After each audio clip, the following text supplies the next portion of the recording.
My name's Ryall. I definitely encourage all of the multi-species relationships that we've got going on out here.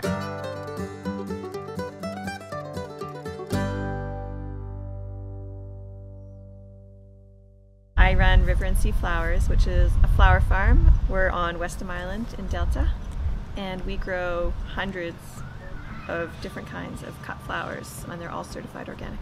Originally I was doing veggies, but I spent a lot of time in the flower patch, and I have a background in visual arts, so I think that the aesthetic really drew me in. It was a change from working through so much in food security to be selling a luxury product. Very different, but still important, I think. Food for the soul.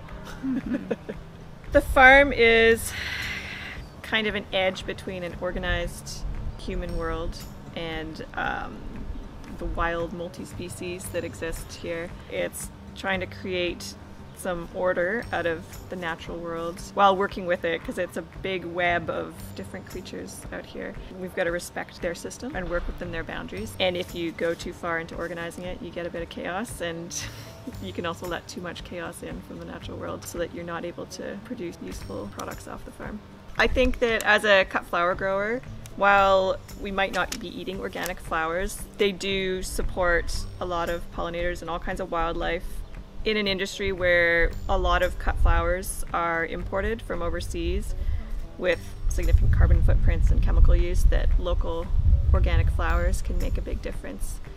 We have many species of birds. We're in the Pacific Flyway here. There's all kinds of migrating birds that come through. Ducks, geese, lots of smaller birds, lots of species of bees and other insects. We tolerate aphids to a very high degree because it encourages all the beneficials like ladybugs and syrphid flies and parasitic wasps so that they are present should another aphid outbreak happen. Things like spent crops are great bird habitat and food for all kinds of creatures all through the winter months. Cover crops are planted either in the summer or the fall, and they protect the soil over the winter. They keep growing roots in it. They prevent erosion, and it takes up nutrients in the soil, but it also kind of keeps the soil from becoming too compacted from the rain over the winter, so that there's channels for the water to percolate down.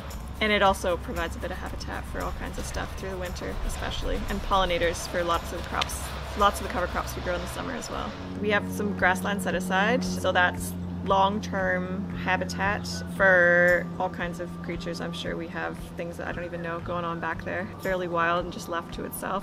We leave in spent crops a lot, things like cosmos and sunflowers and millets and grasses and things. And also our eucalyptus, actually. Our eucalyptus patch provides habitat and food for a long time. There are so many birds hopping around out there when you go out in the morning when it's all quiet still, which is really nice to see. So even if a crop is finished, we just let it keep blooming and let it sit there. Individuals can support us especially through spending their money on locally produced food and smaller scale production of food. Other things is to support legislation and policy through either government organizations or not-for-profits to support farms and farmers that protect farmland and use sustainable practices, and also just educating yourself about what it looks like in your environment, in your local community for your local farmers, and getting to know the issues that they come up against.